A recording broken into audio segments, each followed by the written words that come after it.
Hi everyone, my name is Tatum Upchurch and I decided to do this presentation off the paper I did, which is Western Influences Changing Alaskan Natives. So I'd like to start with just like the history of population and the first time Alaskan Natives came to Alaska and everything that happened from there. So it is believed that approximately 80,000 Alaskan Natives inhabited Alaska. Many are believed to have come over from Russia and inhabit the lower areas of Alaska and along the coasts and by rivers. So from 1749 to 1860, Russians came over from Russians came over from Russia, of course, and by Bering reached Alaska in 1741. The Russians did not completely settle in Alaska, but their presence had a devastating effect on indigenous population. As of 1839, only 823 Russians lived in Alaska, and along with the Russians, they brought disease which swept through local populations, and due to the fact that they did not have the medicine and remedies to help these diseases going through the populations, 80% of Kodiak population died, and then 50% of interior Alaska population died.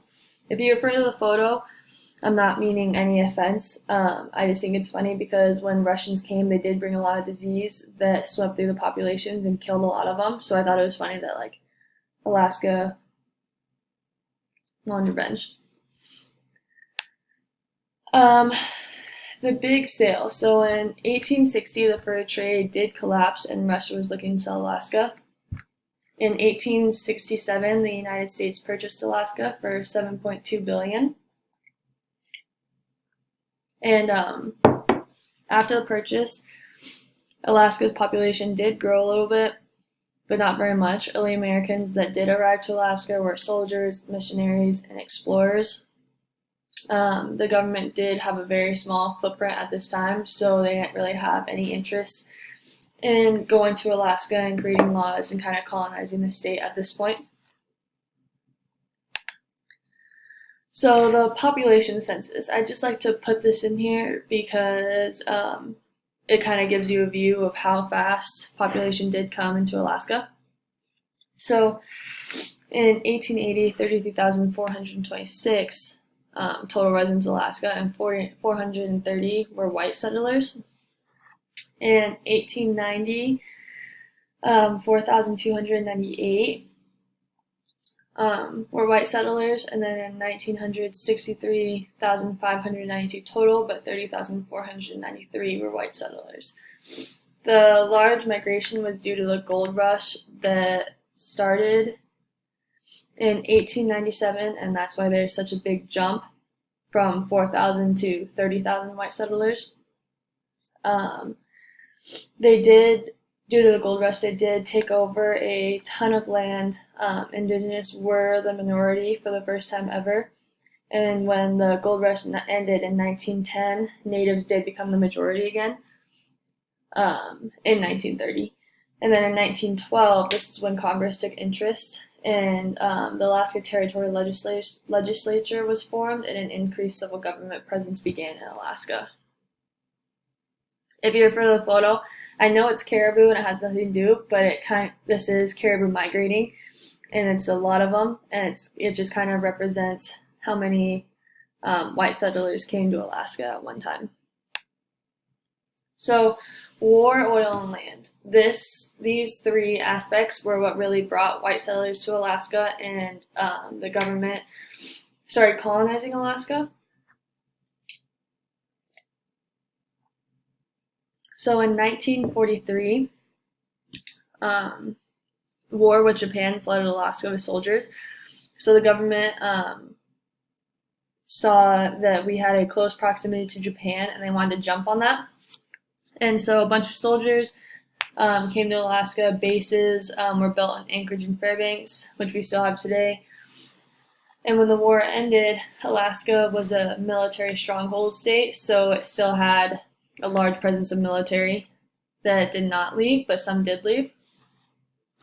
By 1960, 4 out of 5 Alaskans were white. In 1968, oil was discovered in Prudhoe Bay, and that's when they wanted to start building the pipeline and taking over like certain parts of the land and colonizing it, and this is where Alaska Natives drew the line. They needed their territory and their villages to not be taken over by whites. So this is when the ANCSA started. The ANCSA is the Alaska Native Claims Settlement Act, and this gave natives the right to certain land that couldn't be touched by the government or whites. In 1974, the pipeline started, but again, the ANCSA stated that they could not build on their territory. As of 1974, the population grew to 409,800. And even though, so once the pipeline started, colonization started, and by 1990, Alaskan natives migrated to urban areas, and that was about 49% of them.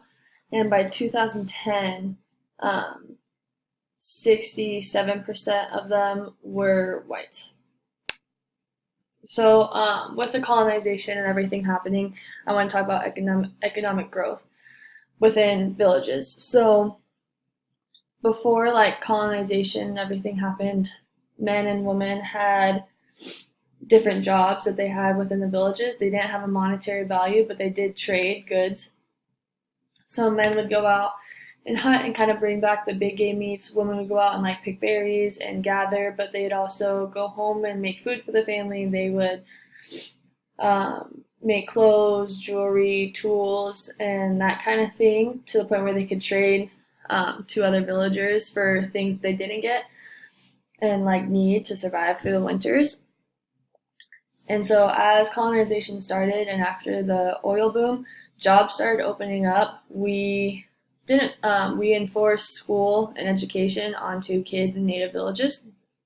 So with them growing up and getting education, a lot of villagers from that point on started to migrate to urban areas. And so when they did migrate to urban areas, a lot of them were homeless at this point, and ever since 1970, the homelessness rate has dropped from 62% to 37%. Under the terms that Alaska Natives are educated, under the ANCSA, it created a bunch of jobs for Alaska Natives, so nonprofits such as federal health and service programs provided for employers. So they do have health care, and they are able to get jobs with high school diplomas. Some went on to go to college, but business terms under the ANCSA employed a bunch of Alaska Natives, making their employment rates go up and their homelessness rates go down. This is a different way that they are used to for providing for their family, but it is a way that's becoming a lot more normalized in this time. So with the health and safety of their family and providing in different ways, we brought in the VPSO. So VPSOs are village police safety officers. They are not technically police officers, but they help out police officers. So the reason we have VPSOs in the villages is because so village mortality rates were 60% higher than those in the US, and that number was not shifting. It wasn't going down, it wasn't going up, but it stayed pretty steady throughout the years. So the reason for the mortality rates is they have knowledge of protecting themselves in nature, like how they used to. So when they go hunting, when they go fishing, but there is always deaths with that. And so village police safety officers are there to enforce and educate fire safety, search and rescues, water rescues, emergency medical procedures. So like stitches, stopping bleeding until ambulance gets there. They save the crime scene for when police actually arrive. And the reason that they are there is police officers have a lot of area to cover, and rural villages are way out of their way. So they usually don't police those villages unless they're called, and that still takes a while. So VPSOs are kind of like the buffer between villages and police officers.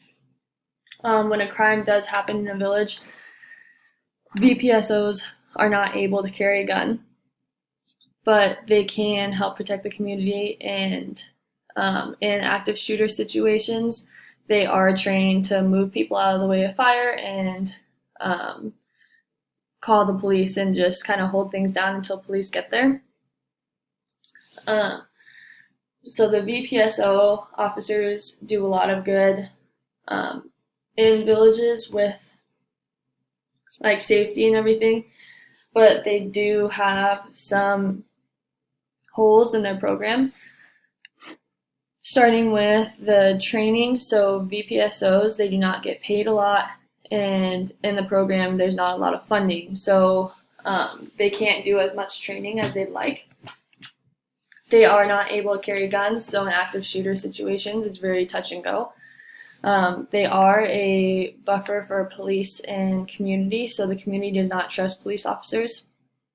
So usually if a police officer comes and asks around, asks who's involved, what happened, villages will usually not talk to them at all because they do not trust them. There's a language barrier, and they don't believe in the same spiritual beliefs as Alaskan Natives.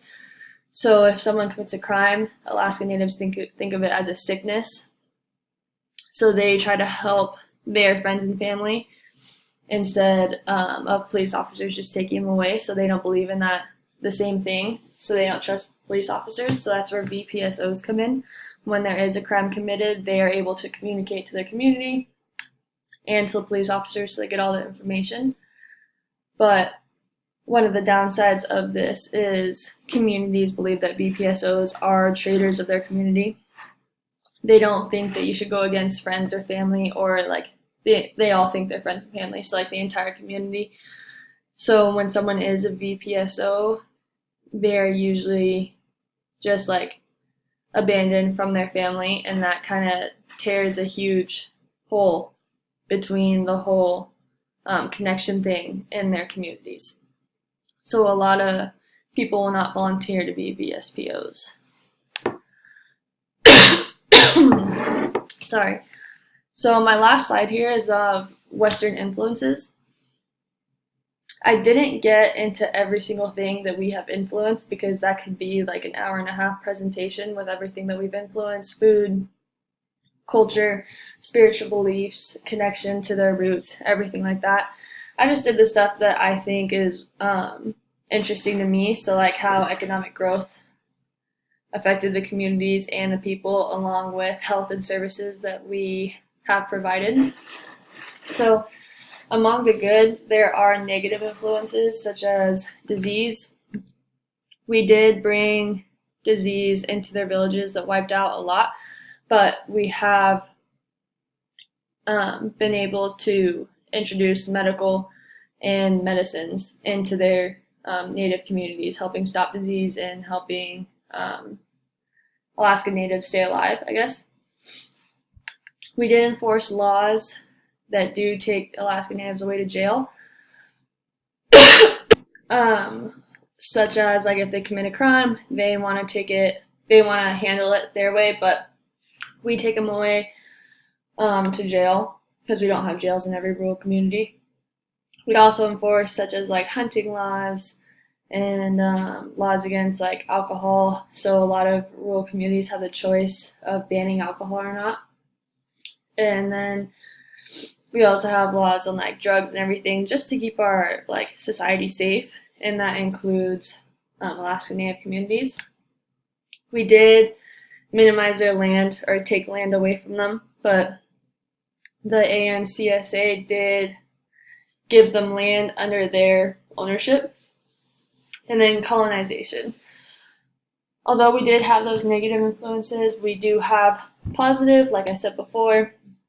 We help diseases, our laws keep them safe, we provide health and safety for the community, and colonization has helped a bunch of Alaska Natives provide a different way for their families. And even though a lot of Alaska Natives think that we're just disconnecting them from their roots, we do give them everyone has the freedom to believe in what they believe in. And a lot of Alaska Natives, even though we're colonized and are providing a different way for their family, they are still connected to their elders and their roots, which is a huge aspect for them. Thank you for listening.